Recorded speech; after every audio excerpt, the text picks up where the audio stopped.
इंसानी तख्लीक का अजीम शाहकार ताजमहल। हर बरस लाखों सयाह इसे देखने के लिए यहाँ आते हैं, लेकिन संगमरमर की बनी हुई ये शानदार इमारत कसाफत और आलूदगी से पीली पड़ रही है।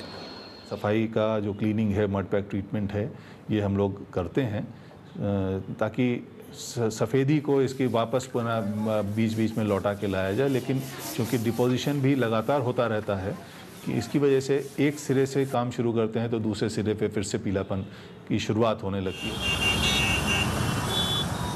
ताजमहल की खूबसूरती बरकरार रखने के लिए आगरा से फैक्ट्रियों को मुंतकिल किया गया, जनरेटर्स पर पाबंदी आयद की गई, मोटर गाड़ियाँ रेगुलेट की गईं और कुछ दिनों पहले आगरा की मशहूर मिठाई पेठा बनाने वाली आग की भट्टियों पर भी पाबंदी आयद कर दी गई।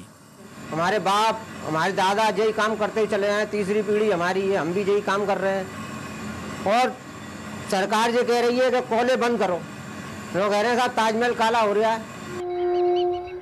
ताज के पीले पड़ने का आखिर सबब क्या है?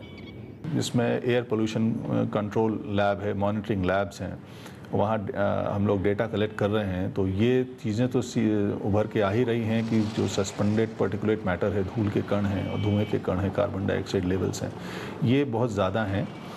कई वर्षों से इसका डेटा कलेक्ट कर रहे हैं, तो ये चीज़ें तो हैं। आगरा की फ़िज़ा को साफ रखने के लिए बहुत से इक़दाम किए गए, लेकिन माहौलियात के माहिरीन का ख्याल है कि ये इक़दाम मौसर नहीं हैं। सवाल मेरे दिमाग में आज यही है कि हम लोग क्या जानते हैं कि क्या काम कर रहा है, क्या नहीं काम कर रहा है, और जब तक इसके ऊपर पूरी तरह से अध्ययन नहीं होगा तो मैं समझती हूँ कि हम लोग लाठी मारते रहेंगे, मगर ये नहीं पता चलेगा कि कौन सी लाठी काम करी और कौन सी लाठी नहीं काम करी। कसाफत और फ़िज़ाई आलूदगी ताजमहल के लिए एक ख़तरा बनी हुई है। संगमरमर से बना हुआ हसीन ताजमहल बरसों से अपनी सफ़ेदी खोता जा रहा है।